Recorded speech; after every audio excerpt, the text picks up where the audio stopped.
And continuing with our coverage at the USIBC, Shereen Bhan is now in conversation with Biocon's executive chairperson, Kiran Mazumdar. Let's cut across to that.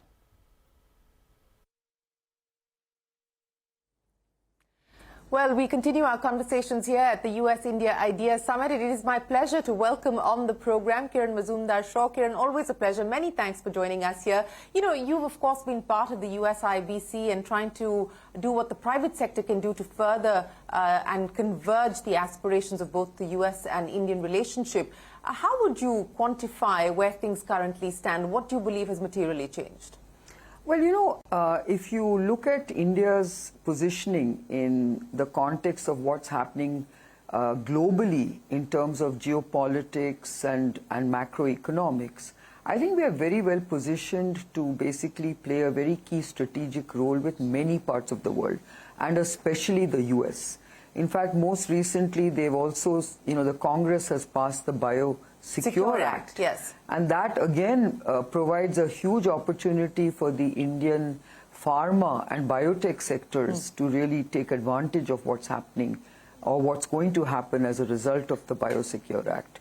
So I think India's capabilities are improving. I think our talent hub is definitely something that we can brag about. And I think we have scale in many of the sectors that we're looking at. So I think it's a good time for India, and it's a good strategic partnering time for both India and the US. So I think I believe that, you know, from all my interactions and efforts at USIBC, I feel this is our time to really forge this partnership to a very new level. Well, this is our time, as you point out, but, you know, you preempted my question about the Biosecure Act, which has been passed by the U.S. House of Representatives. And as the legislative process continues and takes its own course, explain to us the implications, the impact, the benefits that it could accrue to Indian companies like Syngene. Yeah, so first and foremost, I think they have actually named companies which are directly Syngene's competitors in China. And they are very large competitors. So I think that would sort of push them back in a certain way. Of course, they have kind of, you know, provided some time to, you know, wean themselves off these kind of contracts. That is the US companies. But as you know, the US is the biggest market for contract research. And Syngene certainly is positioning itself to, you know, reap the benefits of the Biosecure Act. So I think it's something that every contract research or CDMO company will look at. I think India needs to really invest in both you know, infrastructure and in the R&D space, as well as in biomanufacturing. And as you know, the government recently announced the BioE3 policy. I think right now it's basically a very, you know, intent sort of focused policy. But I think we need to translate into action. You know, you talked about Syngene and the possible benefits for Syngene and other CDMO companies. What are you going to do now in order for you to be ready to leverage on the opportunity that opens up on account of the Biosecure Act? Now, as you can imagine, the Biosecure Act has been in the works for quite a long time. And of course, Syngene has been in touch with many of its old customers and new customers to see what this would mean for them as companies. And we have seen a lot of interest coming our way. I think the number of RFPs we are receiving have more than trebled. So I think there are signals that companies are seriously looking at moving away from China to India in the research services space. Is there an estimate of a number that you can share with us in terms of how you would quantify this opportunity over the next few years? It's too early to tell, Shereen. Over the next few years, you're not going to see huge impact. But I think in the next 5 years, you're likely to see a big shift.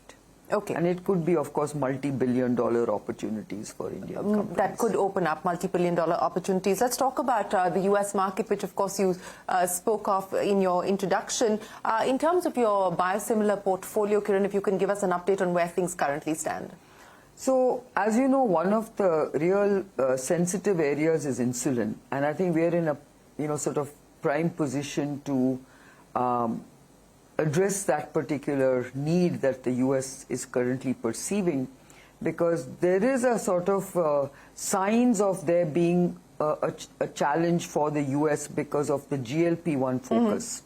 So many of the insulin companies are, having to shift from insulins to GLP-1s, and there is a likelihood of there being a drug shortage of insulins.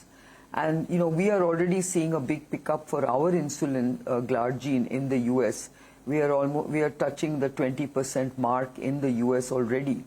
So I think we are seeing an increasing demand, not in the US, but world over.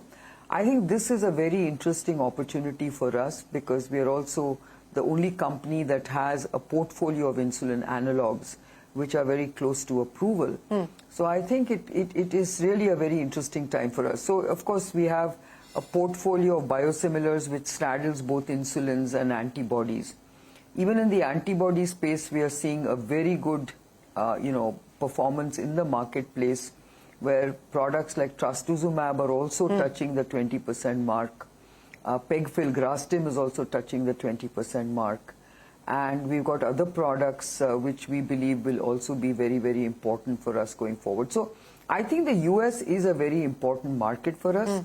It is a market that is showing a strong adoption of biosimilars in general. The Affordable Care Act and insulins was even discussed at the presidential debate a few days ago. So you can see that the US is very focused on bringing down healthcare costs, and they can't do it without biosimilars and generics. And that continues to be a window of opportunity that you will focus on. Well, speaking of opportunities, Kiran, what we've seen with the weight loss drugs, with the way that Ozempic has now sort of become this miracle cure for just about everything, how are you looking at that opportunity? I mean, you do have a foot in the door, so to speak, but how do you see that playing out for you?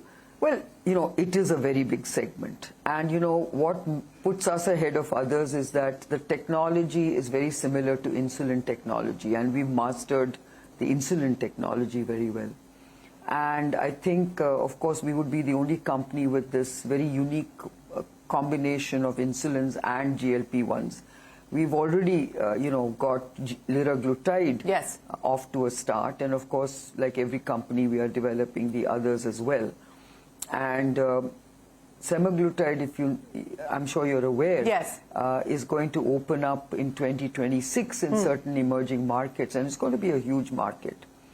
Of course, it's going to be a very competitive market because there are going to be many players, but we believe we have some good advantage, because it's not just about, it's not a pill, it's a device, it's a delivery system that counts. Shereen Bhan there in conversation with Kiran Mazumdar-Shaw of Biocon. Time to take a short break. More news and updates continue on the other side. Stay tuned.